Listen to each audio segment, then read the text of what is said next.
Hello, hello, hello.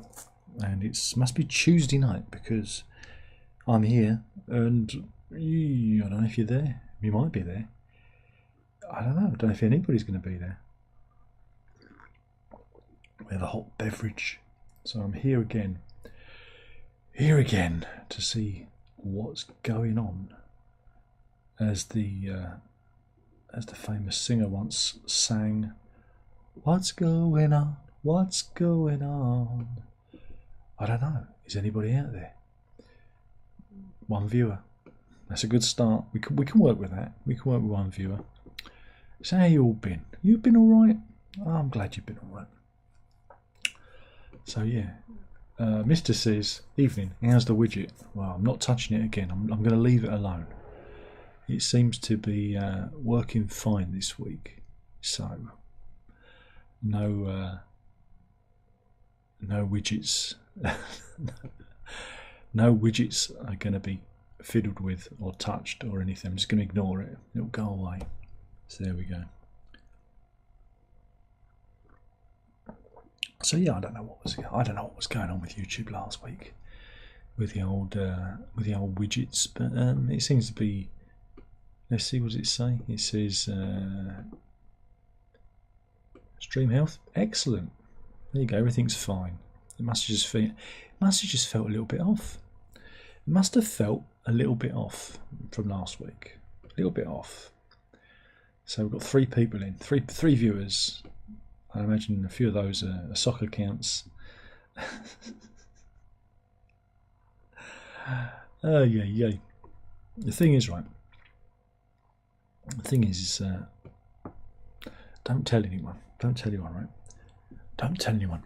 I've already done this today. I did this earlier, and then because I thought, I wonder what would happen if I did this earlier. See if there are any more people. See if there's any more people out there. There ain't, because YouTube hates me. It's true, and I know YouTube hates me because on Friday I posted a Nintendo Switch 2 video that has totally underperformed. And that's not because the Switch 2 is irrelevant and not of interest. It's because YouTube deliberately hides my stuff. It's good like that. It's good. It's good. Thanks, YouTube. I know it does it. I've seen what it does to my son's stuff. I see what it does to my stuff. But it's fine. It's fine. We're just going to carry on. We're going to pretend everything is fine. But it's just me and Mister. There's no one else. Anyone else is jumping in because I think some of the old faithful, they came on earlier and are thinking that, well, there's nothing doing later on. But you see what? I'm one step ahead of them. I thought no. Let's give them 2 for 1. Let's do the old 2 for 1 and see how it goes. Styes in. He says evening. So yeah. So there was a live stream. There was an afternoon live stream, and that underperformed as well. Wasn't that many people in, and so now we do the evening one. I must admit, I look better in the afternoon because it's more light.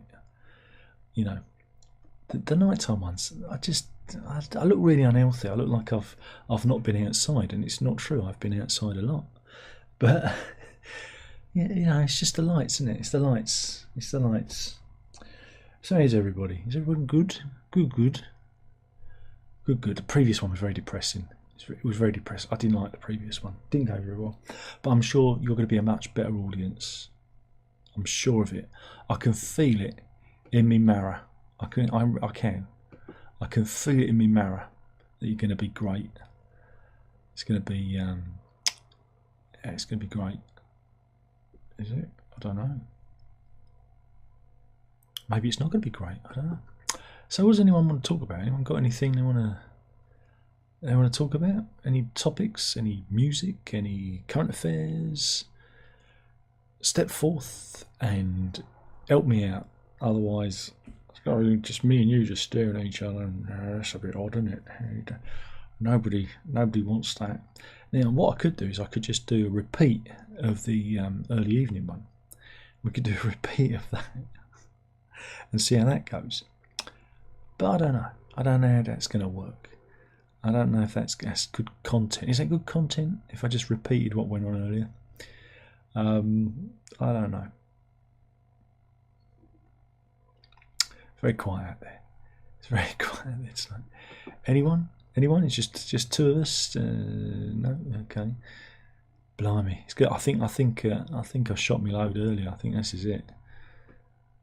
I think it's downhill all the way now. God, blimey.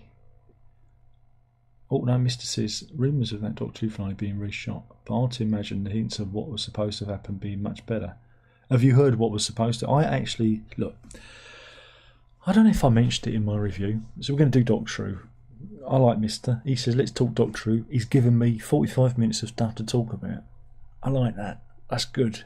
I can go on about Doctor Who all night. Doctor Who was not meant to be that way. Now I said it. I think I mentioned it in my review. I certainly mentioned it to the kids. At the 45-minute mark, it was meant to end, but they tacked a bit on. Liam's in. He says, "No other YouTube content creators who you seems to be hiding their content." Yeah, I'm one of them. I'm one of them. But anyway, back to Doctor Who. It was meant to stop at them winning, and there was going to be a big party. There was a screenshot of that shown on the German Disney with the Doctor and Belinda partying in their gladrags. And it was meant to, according to leaks, but I said this anyway, I said it was meant to end with Poppy disappearing, and that sets up season 3 with him hunting for that baby, right? Well, that was actually what they reckon was going to happen. But it gets weird. And not good weird, horrible weird. Apparently, everyone's partying, and then the camera pulls back, and at the back of the room is Susan. Yeah, Susan Foreman, Carol Ann Ford. And again, she was, rumoured to be in it. There was stuff shot. There's costume. Well, there's a bit when in the Interstellar Song Contest where she goes, "Doctor, come back," and it never really led anywhere because she appears. Apparently, this is again rumoured stuff, and it's really weird. At the end, looking out at the Doctor and Belinda and everyone, and then she turns to Poppy, takes her by the hand, and says, "Come on, Mum," and disappears. And so that sets up season series 3, with them looking for Poppy. So that means Poppy would have been the Doctor's wife/lover, and that he would have ended up impregnating Poppy to make Susan. I don't know how I feel about that storyline. That sounds too weird to believe, but that's the rumour that's going around. And I think that Gatwa, I think he read the script and went, "Hell no, not on my watch," and jumped. He saved us from a weird plot twist that was too weird for Doctor Who fans. And that's why you had all this other stuff kind of bolted on at the end. It's just a really weird thing. Again, they're trying to tie everything up in knots, and I don't necessarily think that's a good idea. And some things are probably left mysterious, but we'll see where it goes. There are other rumours going around now that there is another deal on the table, not necessarily with Disney. I'm hoping it's Netflix or even Amazon. I mean, Amazon, if you follow Amazon TV, what they've done with the adaptation of Fallout is remarkable. It's a really good show, though it does follow certain tropes. You've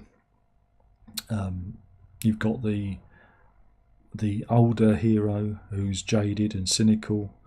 You've got the female boss, girl boss, and you've got the kind of younger male protagonist who's a bit of a loser. So we've done that before. But saying that, it's very much like the game. And if you play Fallout, and I've played a few of them, it's very loyal to the source material, and it's good fun. Well, I thought it was good fun. And that's what they need. They need that kind of money and vision. It's more the vision. They need to make Doctor Who look like a movie, not some crappy TV show. But here we are. So yeah. Oh, Sty retracted his message. It was too spicy. It's too spicy for late night lock. Too spicy. But you know, we'll have to wait and see, because oh god, we've got this Billy Piper thing, and I don't know what to think about that. I think it's just incredibly lazy to you know, keep reusing old faces all the time. But you know what Davis is like. He thinks he's clever. Oh, he ain't. He ain't.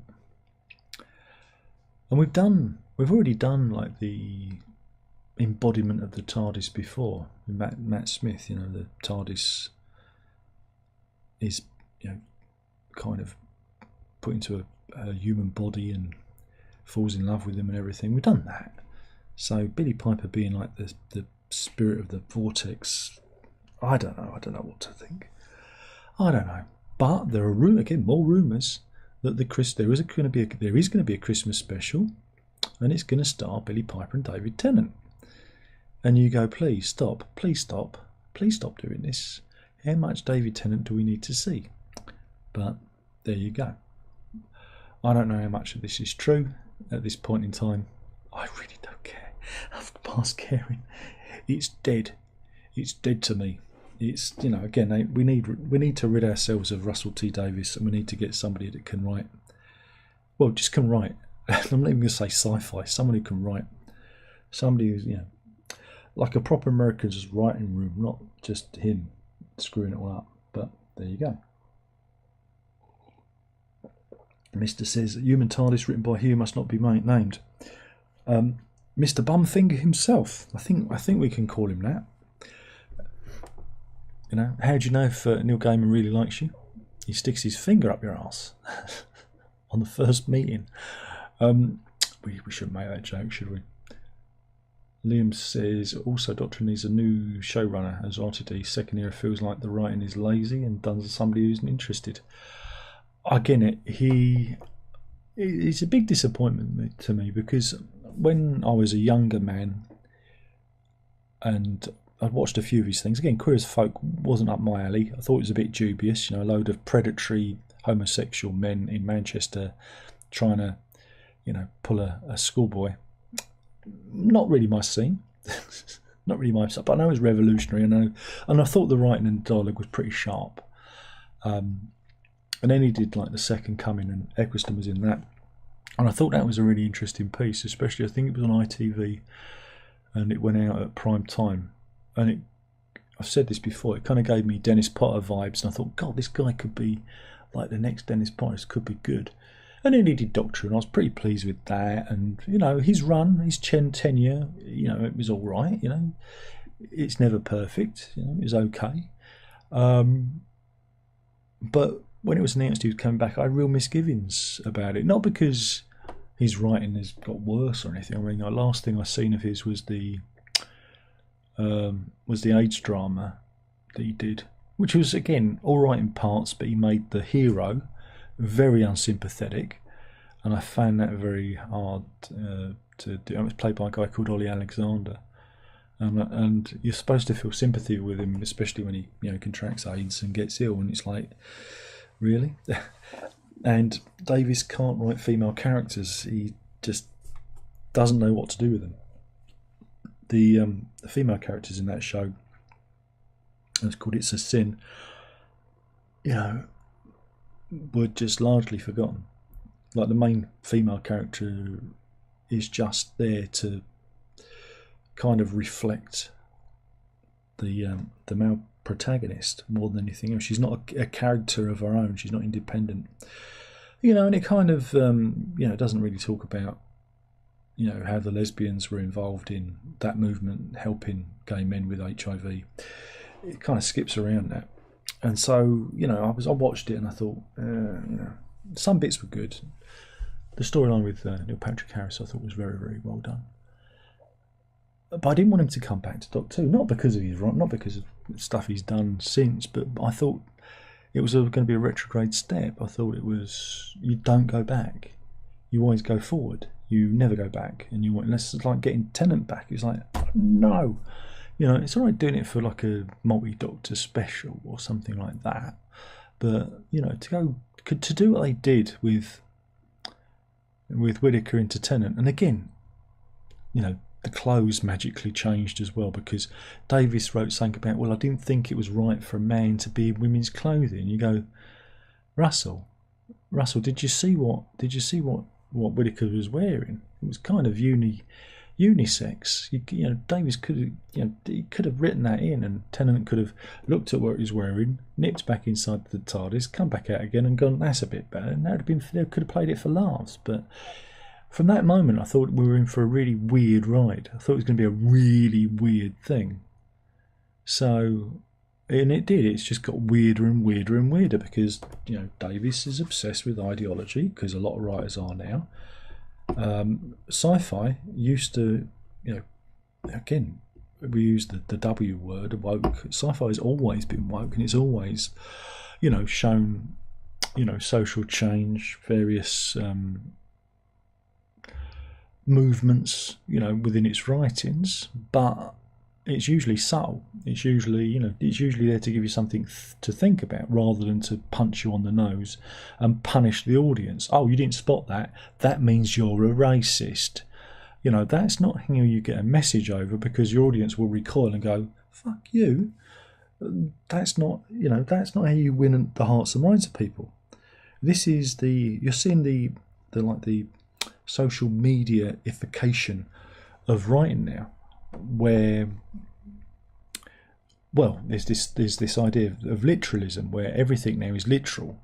There's no nuance, there's no subtlety, because the audience demands it, because the audience is so thick that they can't handle. And I'm looking at like generation, well, the millennials and Generation Z. You know, they're a bit, you know, because they didn't grow up with comedies and, you know, and the various dramas and TV shows that we had, they have very little knowledge of nuance and understanding of things. They just take everything as read, and this is why a lot of, if they go back and watch a lot of comedy, they don't get it, because they think that the characters really like that, and it's really, really difficult. I don't understand how the younger generation has become so thick. Oh, I do know, it's the internet and mobile phones and becoming like a monoculture, because they don't really explore other things, only a very narrow beam of culture. And so he's writing for that audience. He's writing for an audience that doesn't exist. Doctor Who audience, you know, yeah, you can have the people that came on in 2005, you can have those people, but your sci-fi audience is a certain kind of people. You know, it's a certain kind of individual. And he's not writing for those people anymore. Not that he should write for an audience, but you should know your audience. You should know your audience. And you shouldn't go out of your way to piss off your audience. But that's what he's been doing. And again, in the oldie days, he used to write to get as many people to watch. So, hey, we're gonna get the Daleks in. It's gonna be really gritty and earthy, and then there's gonna be a big Dalek battle at the end. So people tune in and go, oh, I ain't seen that. You know, and then, oh, we're gonna have the Daleks versus the Cybermen. People go, oh, I ain't seen that, and they tune in. And so on and so forth. You know, oh, reintroduce the Master, but it's John Sim, you know, he's in Life on Mars, you like him. You know, oh, I ain't seen that. You know, and that's kind of gone. This time around, we don't have that kind of showing off that we used to have. You don't have the celebrity guest every well, not every episode, but every so often there would be a big actor, a big name in it, so people would tune in. Oh, so and so's in it, Simon Callow's in it. I think the last time they were doing that was in under Chibnall, when you had like people like Lenny Henry and Stephen Fry appearing in it, and people go, oh, I want to see that. We don't get that now, and so it's not ticking the boxes. He's not writing it for to attract a wide audience. It's narrow casting, not broadcasting. He thinks there's this magical rainbow coloured, you know, sparkly audience who love RuPaul's Drag Race, and they're all going to tune in. No, they're not. They're going to watch Drag Race, you know. And your sci-fi fan is sitting there going, I want more robots. I want more aliens. I want to go back to the past. I want to, about we do the Aztecs again, eh? How about that? And you didn't get that. You didn't get that at all. And so I don't think it's fit for purpose anymore. I don't think it's fit for anyone, because they keep, again, I blame the BBC. They keep trying to find an audience that doesn't exist. That's ridiculous. And then they seem really intent on, we're going to get this audience. We're going to get this audience. We're going to hire Shooty Gatwa from Sex Education because Netflix is big, and the kids who watch that are going to come and watch him in Doctor Who. Same with the one that they're playing, the fella they're playing Rose 2, Big Rose. And I think, oh, that audience is going to, no, because it's a sci-fi audience. It's not transferable. It's like hiring someone from, I don't know, Casualty, and expecting the Casualty crowd to watch Doctor Who. No, it's not going to work like that. You're writing for a certain audience. And so that's where it kind of failed there. And there was no spectacle to it. The only one it came close to was the Eurovision Song Contest one, you know, where it was between the football, you know, the Interstellar Contest one, because you had Rylan in it, but he's not exactly a big star. But that was the closest it came to like a spectacle. Other than that, there's no real, and I think that was the one that done the best in terms of ratings. So it's kind of lost its way. And Davis has lost the magic. He's lost the idea. You know, he's lost that spark that made it TV gold the first time round, and that's a shame. But also, I think the in the interim period, you know, the audiences are kind of gone, because that young audience has gone, because young people aren't that interested in television. They're really not. So you've got to look at the audience that have grown up, you know, since 2005, and they've been through things like Game of Thrones, and you know, they watched The Last of Us, and you know, the big sci-fi dramas that are on, fantasy dramas on. That's what they've been growing up on. And so the next showrunner needs to take a leaf out of those books, and you need to make it epic, you need to make it historical, you need to make it futuristic, and it needs to look like $1 million has been spent on it, where it currently doesn't. And you do need a smattering of guest stars, and you do need to do location filming rather than it all be in front of a green screen, because hey, secrecy, or you've only got your lead actor for a short period of time. And I think that was the major problem with those two season series. They were filmed all at the same time because they only had Gatwa he was so intent on using him, but he was a guy who was busy. You know, he's got, you know, his acting work on the West End, on stage, and I think he's done stuff in America as well. Very busy guy. Whereas in the old days, you know, the actors committed themselves to the role and basically said, I'm not doing anything till we're done, you know. But he bent over backwards to accommodate Gatwa, and that's why it just doesn't feel right, you know. That's why it's all done in green screen, and it all feels rushed, and it all feels hurried, you know, and it didn't work out. So here we are. He really didn't, you know, he gambled on the some kind of social media audience, you know, this is going to generate, you know, a buzz on social media. But it didn't. Because at the heart of it, you need good stories, you need good actors, good performance, and it didn't have it, you know? And that's why it failed.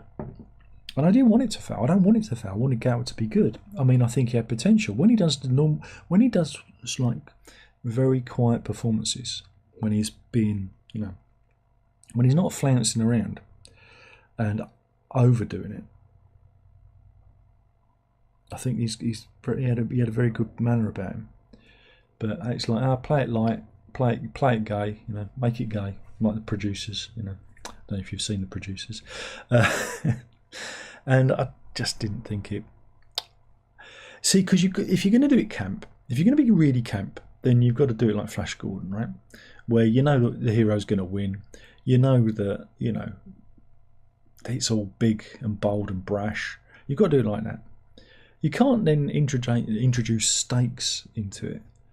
And, you know, a magic baby who then creates another magic baby who doesn't exist, and then somebody's all supposed to be invested in. I mean, I don't know what recreational chemsex drugs Davis was taking, but it took a real toll on his writing. So Liam says also Doctor needs a new showrunner. Oh, we've done that. Andrew's in. He says, "Oh, again, I'm back." Hey, there we go. Stein retracted his message again. Oh boy, Stein, you're obviously getting a bit nervous there. Mike says RTD bent over backwards to accommodate Gateway and forwards too. Yeah, he did, right over the console. Oh yeah. Oh, you should have seen where he stuck his sonic screwdriver. Oh my God! Oh, you'd never believe it. But no, it was I don't know. I think you saw how not to do Doctor Who, and everyone moans about Chibnall and Whittaker, and I think no, go back and watch it. It's like fucking Shakespeare compared to what we were given. Chibnall tried to do that. He tried to make it a serious sci-fi drama for, you know, a more mature, you know, like kind of teenage and up audience. You know, he tried to ditch a lot of that kiddie stuff and make it a bit not necessarily darker. Though I think it does have a dark aspect to it, but he tried to make it a bit more like a TV drama rather than, you know, whatever Davis tried to do with it. And I've got a lot of time for it. Now, me and V, we watched some of the introductory episode. I think they were showing like a compilation on YouTube, so me and V were watching it, and I was saying, look, the opening scene on a train where there's a monster and it's really scary, it's dark, and the Doctor appears, and then she runs up and down the train, and then they're up a crane, and there's a sense of the Doctor actually doing things, you know. She makes the sonic screwdriver and uses a spoon, and it's funny, you know. But things happened, you know. Plot moved forward, characters developed. They lost a character in the first episode. A character dies. That has an implication throughout the whole season. And you go, that's the problem. What we saw with Davis, nothing moved. Everything was very static because he couldn't move. They couldn't move. It didn't move. Everything felt like it was a play on a stage, and there was no, like I said, the Doctor had nothing to do. Gatwa had nothing to do all the time. Just stand around and get other people to do it. You know, under Whittaker, yeah, the companions helped, but the Doctor still had to do things. And it just, I don't know. It's not very good. Not very good. Alex says, "Oh, we're doing guitars. Nearly bought one of those Brian May guitars the other day for £835. One review said it was only for a Queen tribute band. A bit limited and buttons very complicated and uncomfortable to play sitting." Alex, I saw one of those on Cashes for a fraction of that price. I've never really fancied. I mean, when I was about 14, I think I might have wanted one, but in the interim, I think that was back in the old days, you know, when they were quite expensive. But I've never really wanted one. The switches and the buttons are for like turning the pickups on and off and doing like coil tapping and, you know, tonal options. You know, I think there's quite a bit of tonal variety in there. But I don't know about playing it sitting down. It's got a very big bottom. You know, and who doesn't like a big bottom? Oh no, Mrs. Oh no, not all. I've been kind of tempted. You know, I've been tempted to like do one for review, but I don't know. I don't know. But I think £835 is an awful lot of money for a Brian May guitar. Let's see. Let's go out there. Let's go into the internet. Let's go. Brian May guitar. There you go. Oh,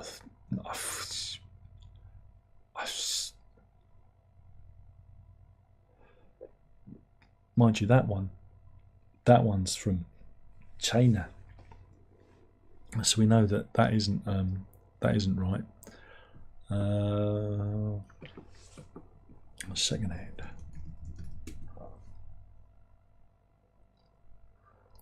It's hard to say because eBay these days it's all wrong. eBay's all wrong. Here you go, look. Oh no, it's sold. I can't. Ignore me. I'm having a moment. Here's one for you.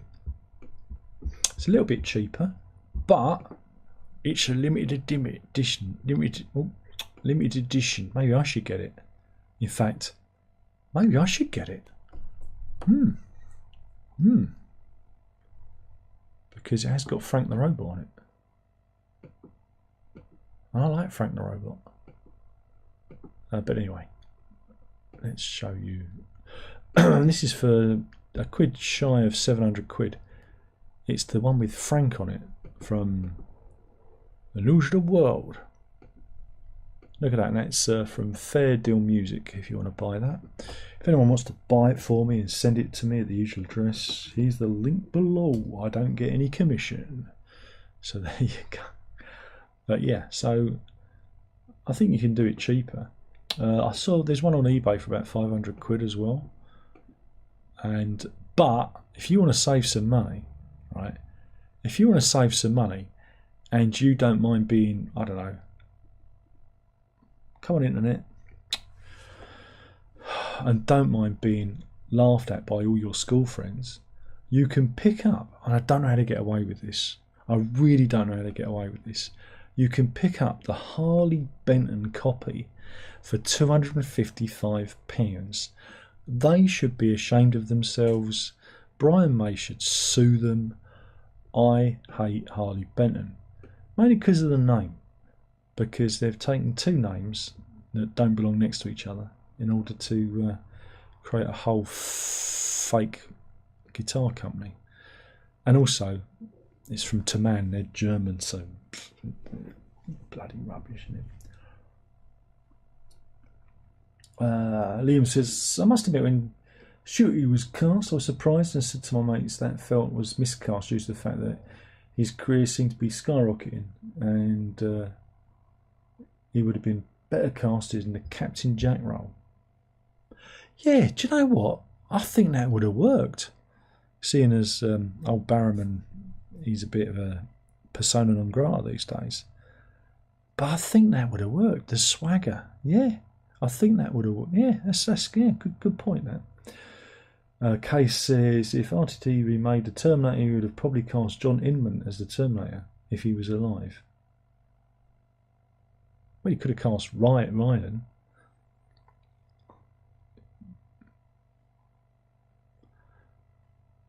Anyway, Renee's in. This is Watermelon here. Indeed. Mister says, if you want to save some money on a Brian May, buy a reclaimed fireplace and a saw, indeed, and get your dad to help. And some springs from a bike for the bridge and the tremolo system. So there we go. But yeah, I don't know. I've never really wanted one. Though they've got some nice colour. We'll carry on with the guitar, I think. We'll carry on. Because Brian May, his website, Brian May Guitars, they do have some nice colours. Here we go. Got some nice colours.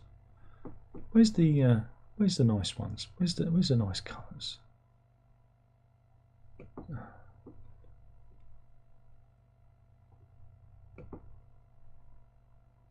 Well, you've got some special offers in.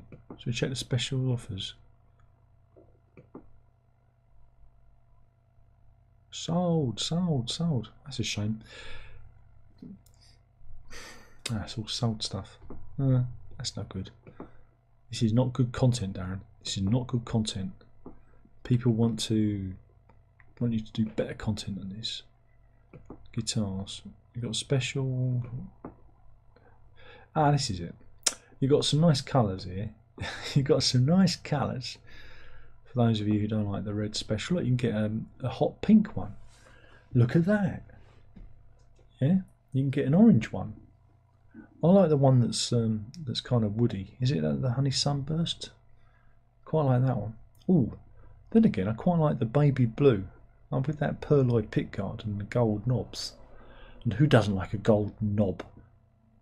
And then you've got the silver sparkle, which is quite nice, but I don't think you can order that yet because these are available in September. So, you know, you've got some nice alternatives. You don't have to go red if you want. You don't have to go red at all.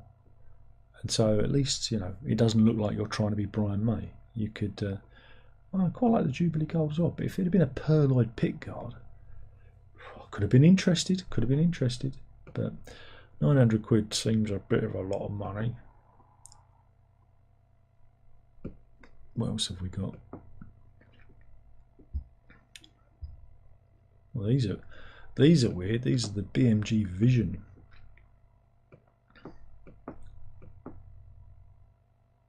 There's just two of them.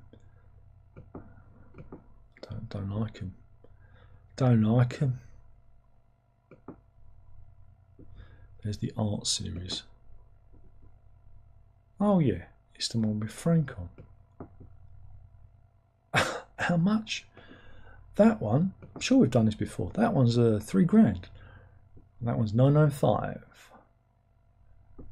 There you go. So yeah, a lot to choose from if you're up your alley for that kind of thing. If that's the sort of thing you want. Andrew says, hi Renee, we did an afternoon live stream as well. Yes, we did, indeed. Kay says, are they available in Badger Grey? Not quite yet. So that's more James May. I go very slow. Go very, very slow. I'll finish. I'm nearly finished my coffee. That's not good. It's cold. It's cold.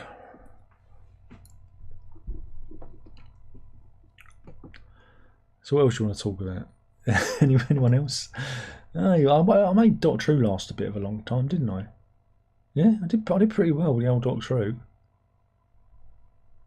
So I think that was good. We didn't do that earlier. I just sit and talk about Doctor Who all night, shall I? Oh, wait a minute. Rennie says, afternoon chat. You go from the evening live stream to afternoon live stream. I like the evening chat more. Well, I did both, and I did it just for you see. The thing is right, is people in the afternoon are much better because the people in the night time, right? People in the night time are arseholes. Because look, they do things like this and give me 6 thumbs down. They come on with their soccer accounts to do that, you know. And that's a bit sad, isn't it? That's a bit sad. Because you've got no friends. You've got fewer friends than me. At least I've got a dog who loves me. And kids who love me too. And missus who loves me. But you, with your soccer accounts, have got no one. And you spend your time waiting with your little chubby for Tuesday nights to thumbs down my live stream like it means something.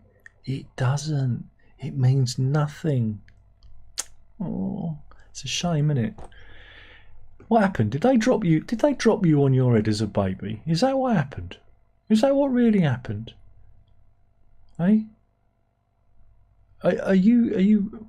What are you trying to do? Are you trying to contact me? Is it like sort of some sort of YouTube Ouija board? You're trying to get a message through? Well, you can do that by leaving a comment using one of your multiple soccer accounts. Yeah? No. Okay. Oh dear. I tell you, the amount of stupid out there, you can never underestimate the amount of stupid that are out there. It's usually just one guy, you know, sitting in his underpants with a popcorn bucket on his head. Go get them, indeed. I get them all. I get them all. And why? What did you achieve? What did you achieve? You achieved nothing. You just achieved me laughing at you and everybody here laughing at you because you're a bit sad. It's bonkers, isn't it? It's the nature of the internet. It's allowed all the mentally ill to think they've got a voice, and that's why we're in trouble. That's why we're doomed. That's why we're doomed as a species, folks. The idiots have won, to quote Nathan Barley. Indeed, the idiots have won. I don't want to repeat myself, so I'm trying to remember what I spoke about in the afternoon, and not to repeat myself. Is that easy? I don't know. So what do you want to talk about? Anything else? Anything else? Is there anything else you want to talk about? Is there anything in the news, perhaps, or in the music, or I don't know? Anything? Anyone got any ideas? Anything to set me off? You know? Anyone? Renee? Anyone? What do you want to talk about? About Andrew? What do you want to talk about, Andrew?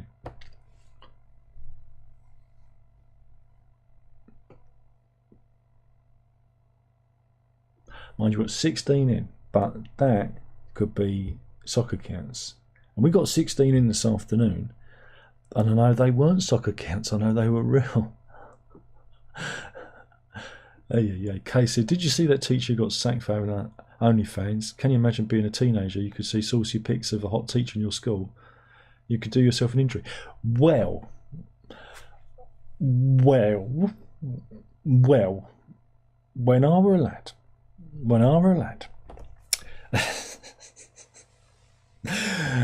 I went to a school called Leighton High School for Boys. That's where people like Steve Harris and Paul Diano and Jonathan Ross and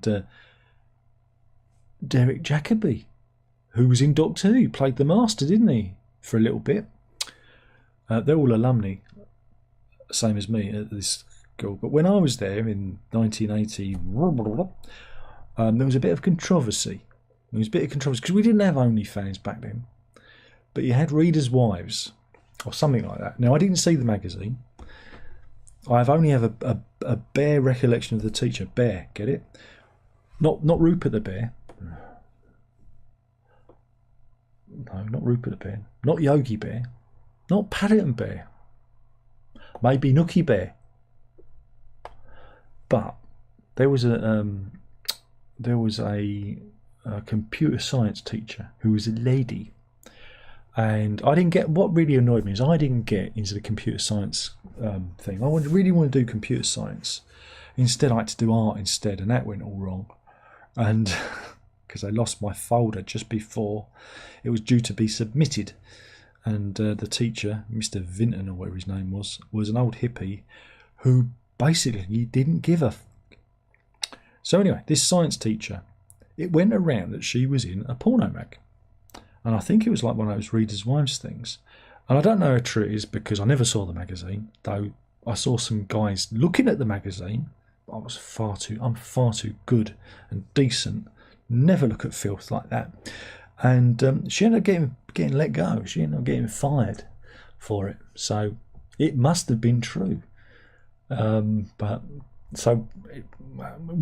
did it. We did it in the 80s. We did it in the 80s. This isn't new. This isn't new to the likes of us. But now OnlyFans basically is Readers' Wives, isn't it? But yeah, Readers' Wives, that was a cultural phenomenon, wasn't it? Spend a lot of time just looking at the decorating, looking at the wallpaper and the carpet, and thinking, I don't think this was taken in this decade. I think that might have been taken in the 70s. Huh? Maybe it's just me. But I'm always looking at the backgrounds. What's that over there? Is that a tin of condensed milk? What's going on? What's that all about? Maybe it's just me. But I'm like that. Rightmove is a website for those of you out there. I don't know if you're familiar with it, but if you're looking to buy a property, if you're looking to move home, Rightmove is one of those places. I like to go on there. I like to do some window shopping. I like to imagine I've got lots of money.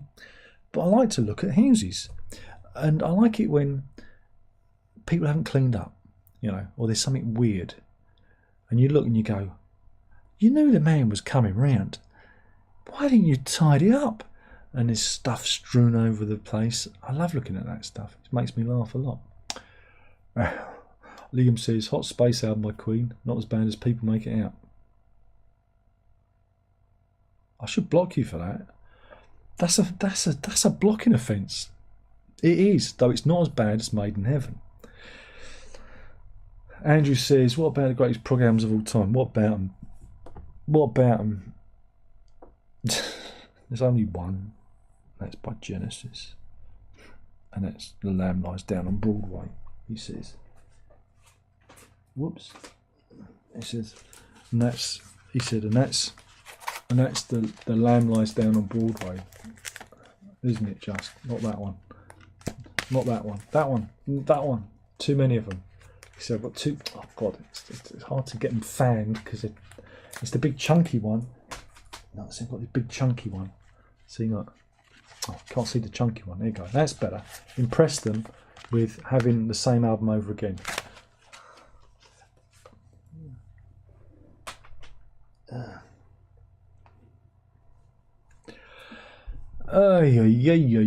Kay says, I'm 4 years younger, Darren, and I remember the confessions of films being almost mythical. I only got to see them in the last few years.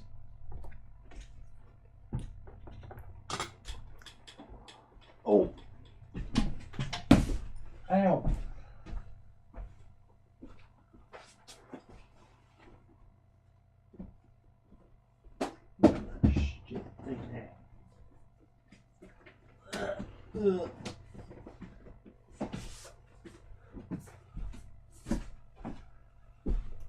So I had to go to the West Wing.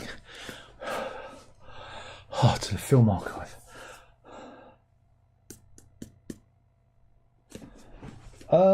They're of a time. I like it because it's like where there's like a fork in the road where Carry On kind of died and these films take off. I mean, they're just comedy films with a bit of TNA in. And I like the who's going to appear, which famous, you know, comedy actor or actress or whoever is going to appear in them. They were a cultural phenomenon. They single-handedly saved the British film industry. You've got to remember, you know, whilst Robin Asquith was filming, you know, those films, was it Pinewood or Star Wars was being shot. You know, but yeah, no, they. The funny thing is those films were so big that the British film industry had a resurgence, right? And then now no one talks about them because they're smutty and attitudes. Was it attitudes of the time and all that kind of. And if you watch it, the women are always strong and confident in it, and it's Asquith's Timmy Lee character that's always been exploited. It's the old switcheroo. Yeah, it's the old switcheroo they do on it. But I love Confessions of a Pop Performer because it's it's one of my favourites because it's very hard to do like comedy music, and Kipper, you know, like a Pen Shop Roxy music. And they do the Clapham. I love it. It's great fun. But yeah, so I like weird old films. You know, Russ Meyer as well. I've got a couple of those. Those have been reissued on 4K Blu-ray, and they are just amazing to watch just for the editing. The editing alone. You know, a lot of films have borrowed from it. Edgar Wright, Tarantino. If you watch Russ Meyer films, a lot of his styles, a lot of his tropes appear in other movies. Very influential filmmaker, but you can't really show your granny, you know. So there you go. But I find them fascinating, especially how they've influenced other films. But Asquith's still going. He's still that's the great thing. I like to think that an alternative timeline, the roles got swapped, and Asquith went on to star in A Clockwork Orange, and Malcolm McDowell was the one hanging naked from the window. And it was Robin Asquith who ends up killing Captain Kirk. You know, his trousers fall down and he pushes Kirk off a cliff. In Star Trek, you know, Generations. That's what I've got in my mind. You know, why not? Why not? I don't know. Just me. Okay then. But you got to be with it there. You know. Where are we? Alex says, I'm kind of glad I didn't get a Brian May guitar. I just went next door to a game shop and bought one of those new Spectrum Retro consoles and 3 PS1 games. You mean one of these? Very good fun. Very good fun. Very good fun. Very good fun. Of course, I got Switch 2, didn't I? I got Switch 2 last week on Thursday. Pre-ordered it, and you know, had to sell some stuff to pay for it. Boy, it was expensive. God, that was expensive. Was it worth it? Probably not. It's like, it's not exactly a quantum leap.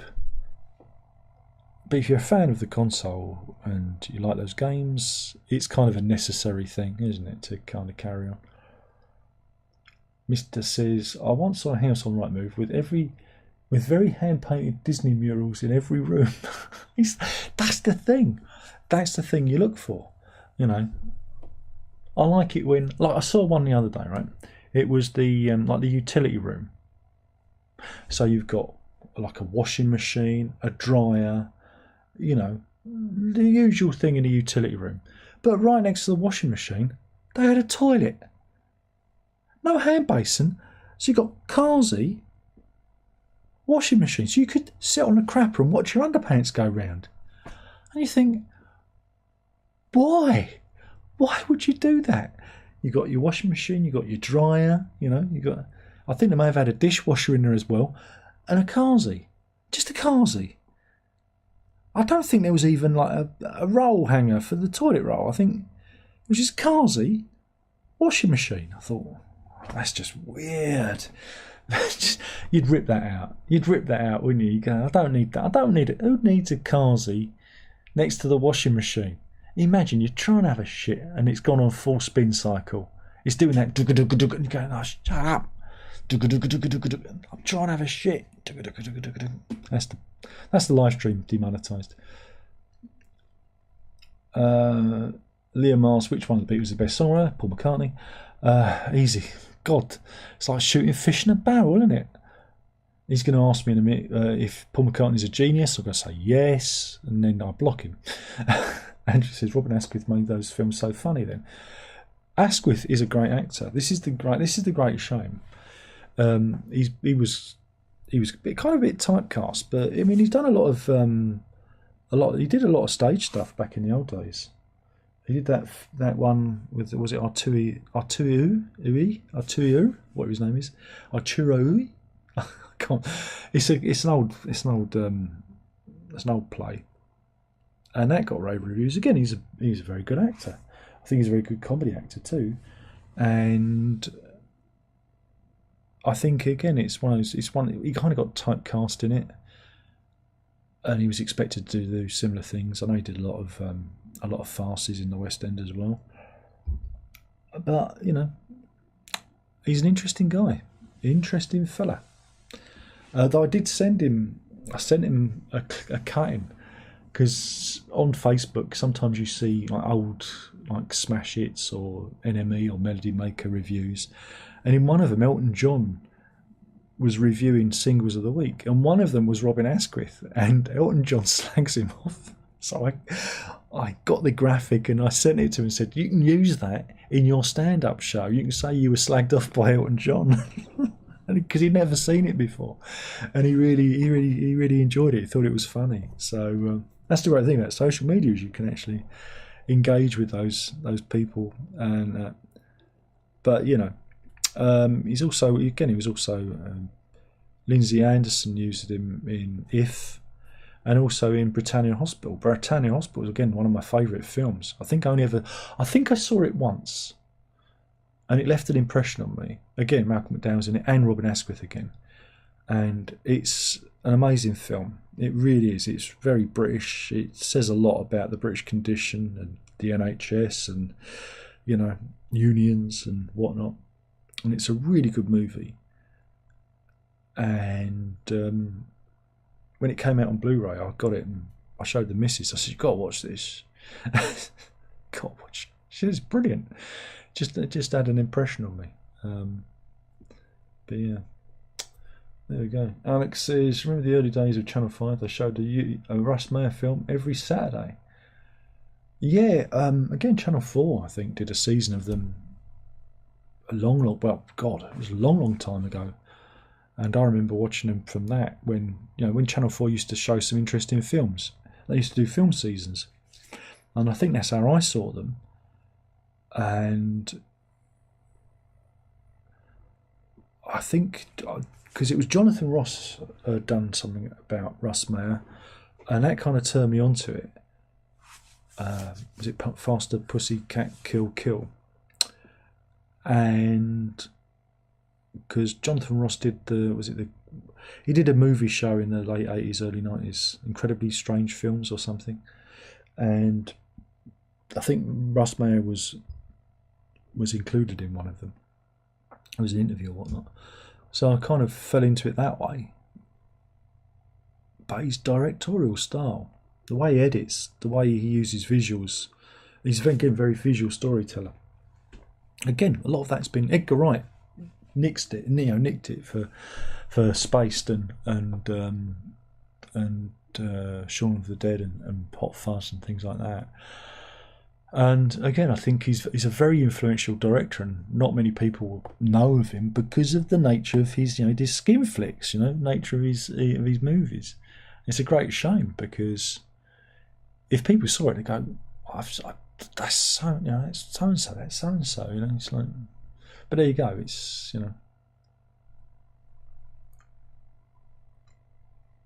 Liam says, before I get blocked, favourite Nintendo console and game. Well, it's got to be SNES. And it's got to be Super Mario World. That's one of the very few games that kind of got me staying up through the night to play it. It was such a really cool game. And I think I somehow hooked it up to my hi-fi, and I had my headphones plugged in so I could listen to the music whilst I played in the dark. At 2 a.m. playing Super Mario World with my headphones on, listening to it. It was very immersive experience. But I like that. I like that one a lot because you've got F-Zero, Super Tennis. It just had some really solid titles, and the version of Street Fighter 2 was just epic. It was like actual arcade quality game, at home. So, I got a lot of time for that console. The NES, I was never keen on. I thought the Master System was better. Nintendo 64, the 3D Mario game was great. Loved that. Played that to death. Wave Race was good fun. But then I kind of fell out of it because even though I was working, the games were really expensive. I think they were like $64.99. Nintendo 64, and I just kind of got a bit fed up with it and got into I think like the PlayStation and Sega Saturn, Dreamcast more. And then when the GameCube came around, that was good. I enjoyed that.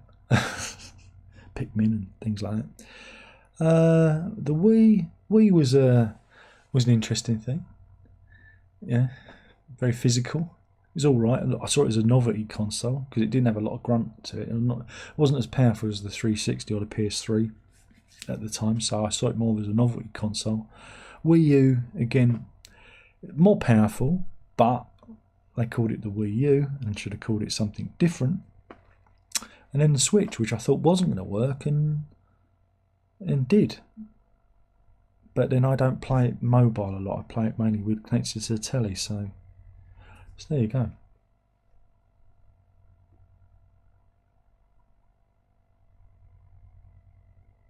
Flip says, if you go back to 1 year of music and live it, what would it be? Oh fuck, that's a good question. 1 year of music, what would it be? Oh my goodness.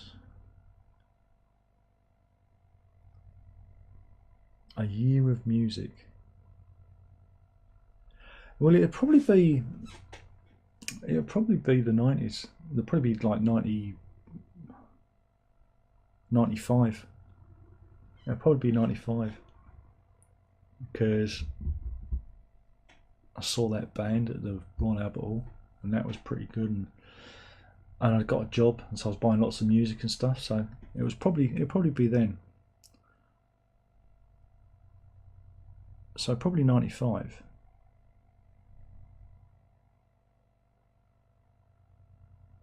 Yeah. Though 86 was good, because you had Genesis and Gabriel kind of knocking it out of the park. You know, and Jean-Michel Jarre Rendezvous out as well, I think it was. I think that was 86. So that's a pretty strong year too. Oh, it's a toss-up between 86 and 95, I think. I'll give you 2 years. Is that all right? Rana says, do you get my messages? What messages? Not another one. Look, if your messages ain't getting through, I'm not touching anything. Look, I've got moderation off. I don't know. What messages are you asking about? Facebook messages? I don't tend to check my Facebook messages, because is that what I'm looking at? Help me out, Renee.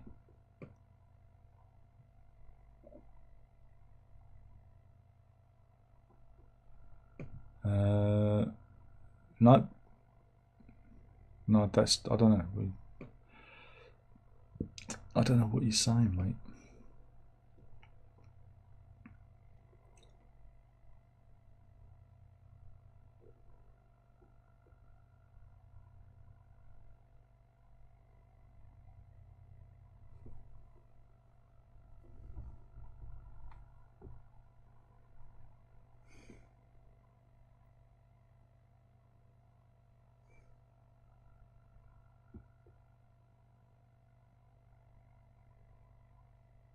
Andrew says 1973 would be my favourite year for music. I'm talking about years that we live in. I mean, if it was any year, I'd have to probably go back to see Genesis do The Lamb or something like that. But I'm talking about a year in my lifetime that I could live again. You know. But if it was like something like fantasy, then maybe I wouldn't mind seeing Genesis do The Lamb. But it'd have to be a good show, you know, where they don't fuck it up. But other than that, you know, I'd like to relive years of my own life when I felt a certain way, because you know it's going to be good because you've lived it. Does that make sense? I wouldn't want to necessarily go back to a year that I didn't know, or I mean, even though I was around in '75, I was only 4 years old. You know, I wouldn't want to go back to that and live that year and not, you know, and have to, you know, live on Fred Bentos pies or something. I don't know. I don't know how it works. I don't know what the rules are. Or it might be good to go like back to like the classical period, you know, to Vienna, places like that, and see like the Strauss guys, you know, see what they're doing. That'd be interesting to see what those performances were like, and if those old orchestras and those whole the old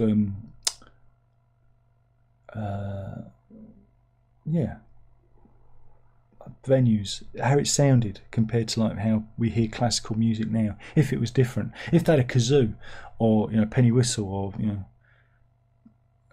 who knows. Just to go back, record it, take a video camera. That could be interesting, couldn't it? Renee, what messages are you trying to send? You are not blocked. Andrew said, we had Arctic Roll then. Yeah, oh. I know what I used to miss? Strawberry Fall. Sainsbury's Strawberry Fall. You can't get Strawberry Fall anymore. I used to love that stuff. Stopped doing it in the early 80s, I think. Flip says, now you're talking. Yeah, any time period. Oh, okay, any time period. Well then, you know, I'd probably go and see Genesis, you know. It's difficult, you know, because it'd either have to be like 72 or 75, you know, Foxtrot era or Lamb era. Flip says 1962 London for me and get the taste. Oh, I don't know, 62 is a bit early. You want to be there at like 67, 68 when it's getting a bit freaky. You know, you got Hendrix and Clapton and all those people doing their thing. You know, and everyone's trying to grow out a perm and stuff. You know, you want to. That's what you want to do. But no, there's a part of me would like to go back to, you know, old Europe, and see, you know, the classical composers in action. You know, see Beethoven and that. You know, do what they do, because that would just be mind blowing, because we know that music so well. You know, well, I know it. I don't know about you, but it's kind of in your DNA. You know classical music, and I think it would be really interesting to see, one, how it sounded, and two, what the audience reaction was like. And if they, like Amadeus Mozart, was he really treated like a rock star? Was he the rock star of his day, like they do in the movie, you know, in the Amadeus movie? I don't know. It's an interesting question. I'd like to go back in time though, like proper back in time. You know, forget the 60s. That's kind of known, isn't it? Really, it's not as unknown as you think it is. But to go back somewhere that we don't know, you know, that you've only kind of, this is a bit mysterious. You know? Yeah, I'd probably do that era, just to be difficult, just to mess everything up. You know. Renee says, bought a board game.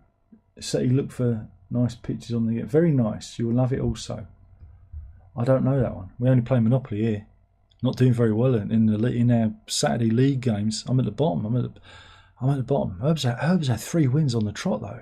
He's doing a blinder. It's good. He's just catching up with his sister, but I'm in 4th position. This is terrible. I need to get some wins under my belt. Andrew says, to see the Beatles live would be amazing. Would it? You wouldn't be able to hear them because, you know, maybe when they do the rooftop one, you know, to see that live could have been interesting. But to see them in a concert venue, not only would you not be able to hear them because all the girls screaming, but you know all the galleyways ran with piss because they pissed their knickers. That's true. That's true. My mum experienced that. So I think she saw them when they played Walthamstow or Leighton Baths or something, and it was a wash with piss. That's not an urban legend. It really did happen. Because back in the day, many rock bands played Leighton Baths. They used to put a board over the actual swim bars and play and use that as a venue. And they also played Walthamstow Assembly Hall as well. So there you go. That's the story, isn't it? Liam says, for me, with the Queen Magic Tour in 86. Well, again, kind of lived it in 86. 86 is a good year. Said 86 was a good year. So you could do, right, in 86, you could go and see Genesis, you could see Peter Gabriel, and you could see Queen, all on tour. And also, I think, did Jean-Michel Jarre do Houston in 86? So, if you can fly around the world, you know, it's a pretty good year. It's a pretty tasty year, is 86. Yeah. Pretty tasty year. Mind you, I wonder if let me have a look. Whoops.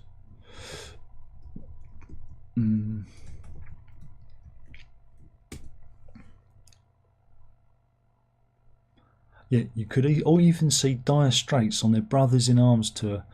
That ended in the 26th of April 86 in Sydney. So there you go. you could see so many bands in 86. I think 86 is a solid year. I'm sticking with it. What do you reckon? Yeah, 86. Over says, when I was about 6, in 1966, I thought Liberace was one of the most musical geniuses like Beethoven and Mozart. Well, he was. You know, he loved his mum. He did. Loved his mum. Yeah, but you got to remember, there was a few of those kind of people on the telly. It was him, Bobby Crush, pianists. You don't get them anymore, do you? Just going on there, rocking up. Ray says, Rory Gallagher at the BBC. Love that album. There you go. There you go. So everyone's got a favourite, haven't they? Everyone's got a favourite. And I'm glad we've had this discussion. It's nice to have a bit of a fantasy, isn't it? Isn't it nice? Is it because I've got to see Genesis, because I did this earlier, but I'll do it again because look, Rolling Stone, German edition, you get the Genesis Carpet Crawlers 7-inch single. Hey, whoops, stay there. I'm going to stay. Ignore me. I'll get it right this time. Right way round. Right way round. Right way round. Right way round. There you go. It's very good. Very good. I only got it as a memento because it's the articles. I don't know about you.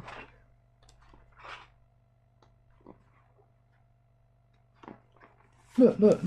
The articles are all in foreign. How am I supposed to read that? Eh?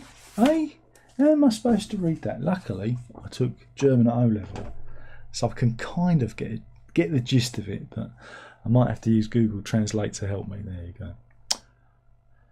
Okay, says Richard Clayderman, indeed. What happened to him? Did he die of AIDS? I think everybody in the 80s died of AIDS, didn't they?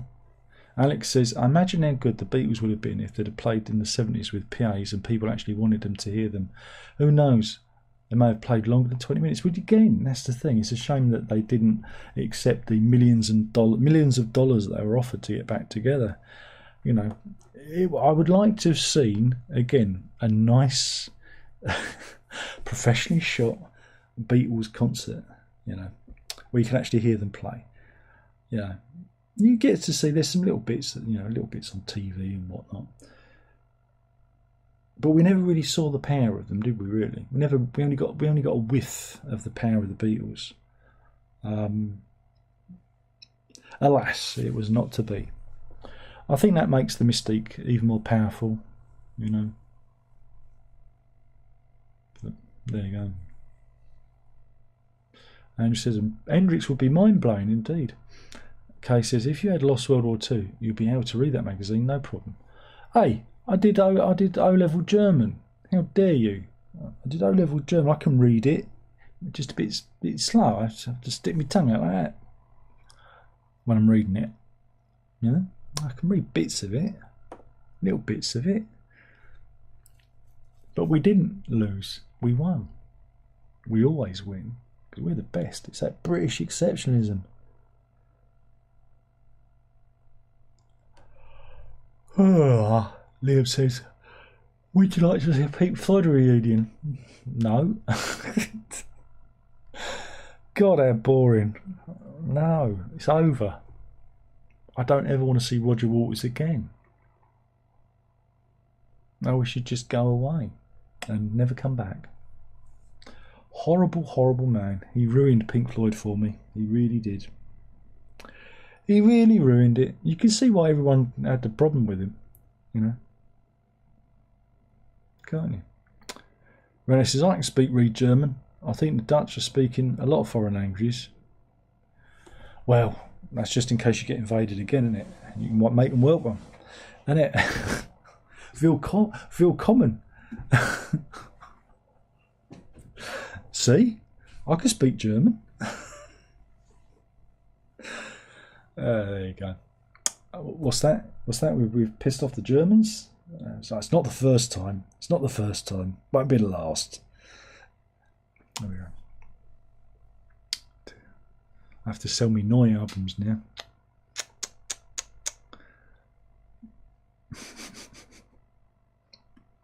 I'm so cheeky. I'm so cheeky, I am. Willkommen, indeed. Willkommen, see? See? We're speaking. We've got a lingua franca, haven't we? We are cunning linguists. Indeed, indeed we are. But yeah.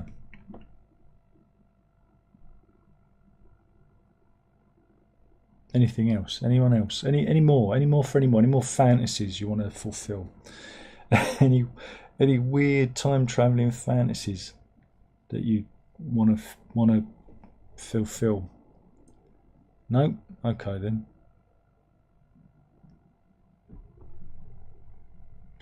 Okay, says my favourite recent reunion has been Suede. They've been put loads of really good albums since. New one out in September. Suede are all right. I've never really, I was just, I always thought it was just too much of a Bowie rip-off.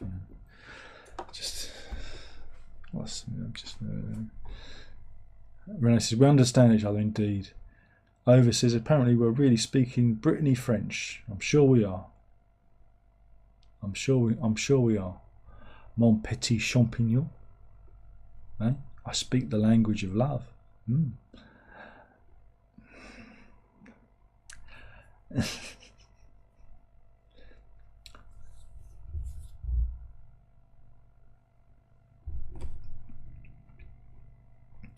Of course, what's his name? Neil Codlin from Suede is in Penguin Cafe. Small world, isn't it? Small world. What a small world it is. Yeah? Okay then.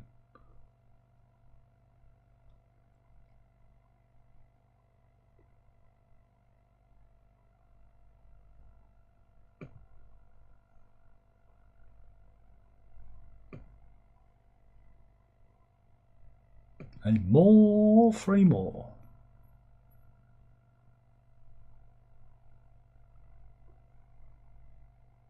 Flip says, all right then, 1 more. If you can have dinner, hang with any one person. What, in the world? Or ever? What, in the whole of time and space? God, that's a tough question, isn't it?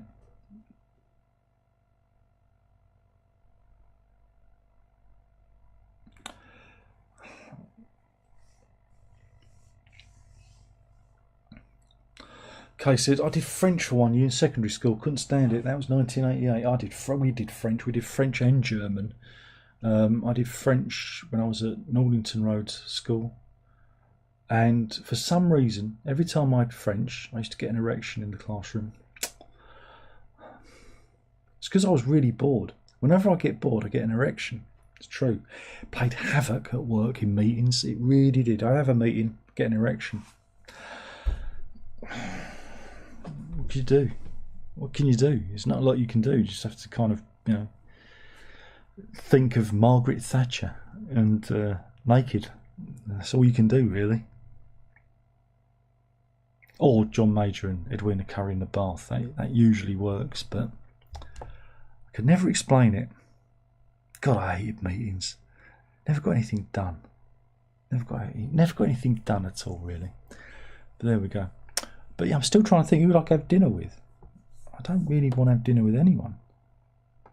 I'd like to have dinner with my family again. Just to tell them everything, just to have a catch up, tell them what's happened. Just for an evening. I think that's what I'd like to do. Not the answer you was expecting or wanted.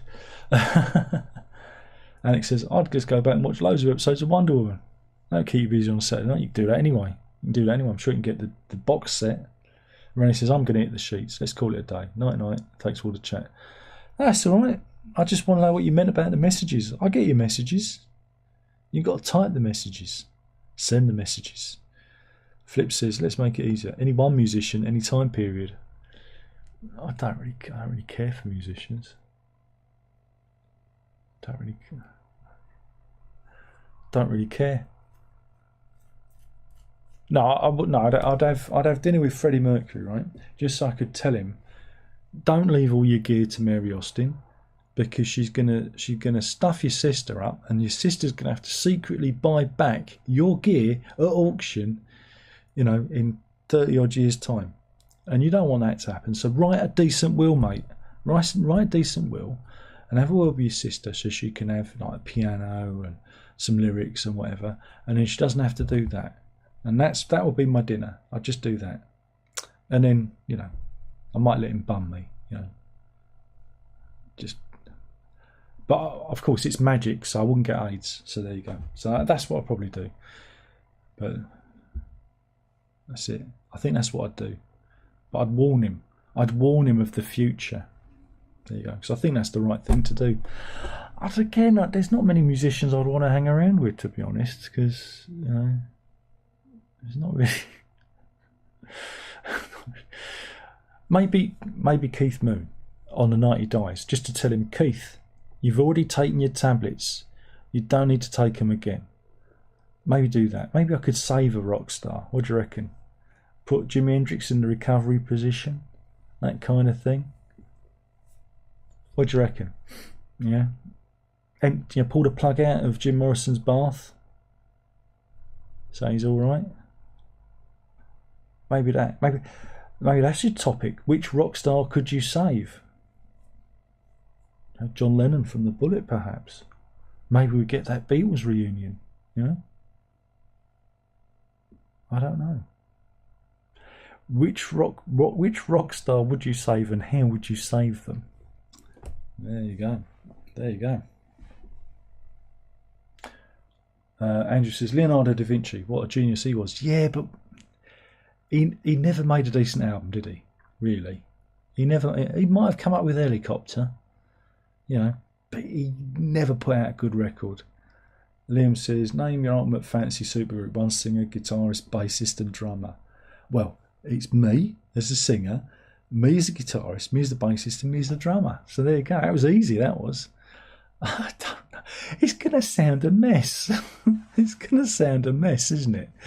I mean, we used to do that sort of thing at school. We'd go, oh yeah, I'm going to have this, I'm going to have that. You know, I don't really know, because you got to think of like supergroups, and there's only one supergroup that was ever really good, and that was like the Travelling Wilburys, wasn't it? I think that one really worked, so I'm going to say Travelling Wilburys. Because, you know, a lot of other supergroups are a little bit pony, and I like that song, End of the Line. I really like that song. And Roy Orbison. Oh man, Roy Orbison. He was the greatest. So I'm saying Travelling Wilburys. That's my final answer. Flip says, your intelligence come through. All of them work. Nice try. Nice, and thank you. My intelligence, my God, I didn't realise I had any. I thought I was just running on fumes, my friend. But yeah, I'm just trying to think of decent supergroups. You know, it's hard, you know, because you got to get them blended, haven't you? And the thing about the Travelling Wilburys is they were all singers, guitarists, weren't they? They were all singers and guitarists. So it kind of worked. They complemented each other. But yeah, okay. So I'll play. So one singer. So we'll do Freddie Mercury as a singer. One guitarist. I'm tempted to say Brian May, because, you know, Brian May. But we can't have Brian May, because that wouldn't be right. I'm going to put Jimi Hendrix in the band, because I know Freddie Mercury was a really big fan of Jimi Hendrix. So we go Freddie Mercury, right? Jimi Hendrix, bass player, John Entwistle, obviously, and drummer. Well, I want to go Keith Moon, but then you've got a bit of the Who there. So you've got the Who with Hendrix and Freddie Mercury singing. I'm going to stick with that. I'm going to go Freddie Mercury, Hendrix, Entwistle, Moon. That's my final answer. How about that? You know, because that would be a cacophony of sound, wouldn't it? That would be a real belter of a band. Alex says ELP. Well, ELP wanted Hendrix in the band at one point, didn't they? So there'd have been HELP. No word of a lie. Renee says Post Malone, John Petrucci, Nico McBrain. But who's the singer? You got to have a singer. Or is Post Malone the singer? Or is he the guitarist? Because I know Post Malone does play guitar, doesn't he? Is he the singer and guitarist? Oh no, Petrucci's a guitar. We're missing someone. Bass player. That's who you're missing. You're missing bass player. So Post Malone's your singer. Petrucci's your guitarist. McBrain is your drummer. So who's your bass player? Renee. Who's your? I thought you was going to bed. You're being cheeky. You're staying up. You're staying up late. You're being a cheeky one.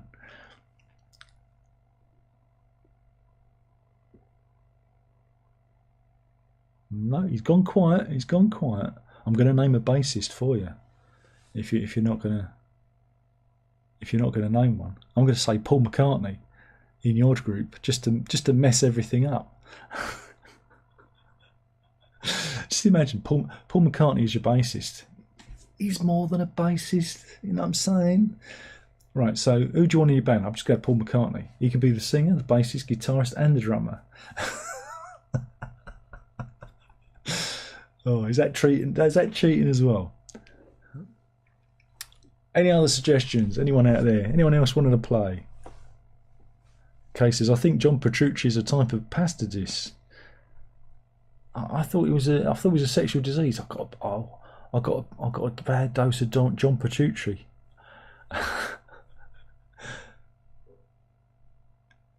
Andrew says Ginger Baker on drums. And Renee says John Young. He's the bass player with Petrucci in it.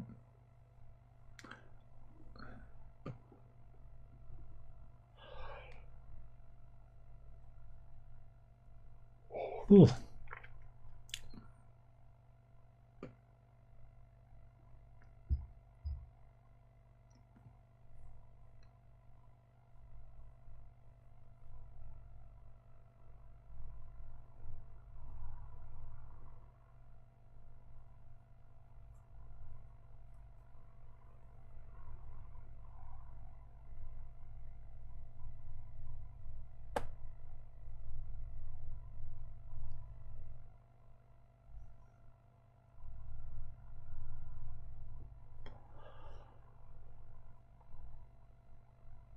Any more? I feel like I need a drink. I feel like I'm a little bit dry, so I might just wind it up here. Wind it up. What do you reckon? Was it a good evening? Did you enjoy yourself? Thank you if you did. If you could leave a like and subscribe. A like and subscribe. I feel dirty when I say like and subscribe. Okay then. So anyway, thanks for watching. Hope you've had fun.